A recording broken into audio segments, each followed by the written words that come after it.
meluangkan waktu untuk mendampingi kami beberapa menit ke depan, dan rekan-rekan Azbid Haga yang mendampingi kami, dan terlebih-lebih buat adik kami yang kami banggakan yang akan meluangkan waktu untuk beberapa menit bersama-sama dengan orang kakak. Puji dan syukur kita panjang ada satu kekurangan apapun. Baik dek, tujuan dan maksud orang kakak datang ke sini yaitu untuk melakukan penyuluhan tentang kesehatan khususnya remaja putri. Maaf ya buat adik kami remaja putra. Sekaligus melakukan promosi tentang kampus orang kakak. Siapa tahu ada nanti yang ingin melanjut ke depannya. Mungkin sudah mengenal orang kakak di depan ini, tapi tidak apa-apa kami memperkenalkan diri aja. Nama kakak Restiwardiani Sia, semester 4. Nama kakak ini Rista Fitriani Zega, semester 2. Dan kakak yang di sebelahnya yaitu Kak Juni Hartati Harefa, semester 2. Dan yang paling ujung yaitu Kak Novel Hayati Kasih Zega, semester 6. Baik dek, materi yang akan disampaikan kepada orang-orang adik yaitu akan disampaikan oleh kakak kami Novel Hayati Kasih Zega. Kepada kakak kami persilakan.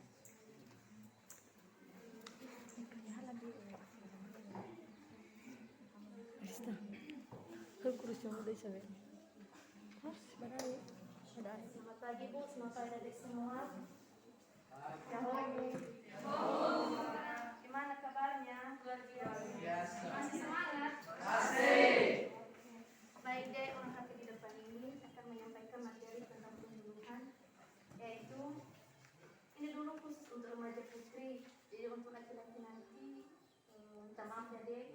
Sebenarnya orang kakak membuat materi kemarin sudah khusus untuk remaja putri yang khusus kelas 12 semua, tapi karena menggunakan situasi dan kondisi karena masuk juga dalam kelas, jadi khusus untuk jurusan keperawatan. Untuk keperawatan aja kami masuk di sini. Baik deh, dulu dari materi yang kami sampaikan yaitu mengenai dismenol.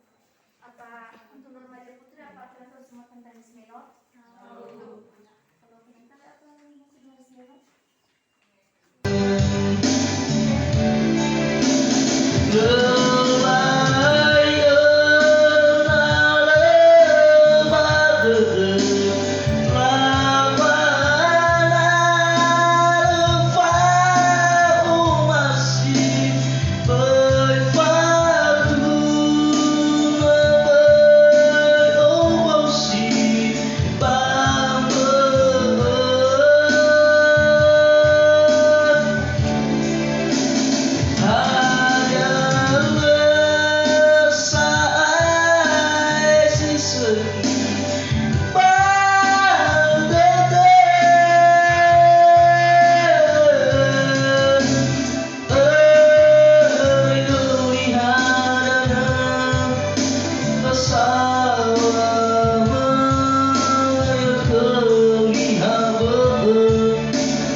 Ya, terima kasih. Salam dari saya, Virusnya dari Bang Juba, Ormiatoa. Jangan lupa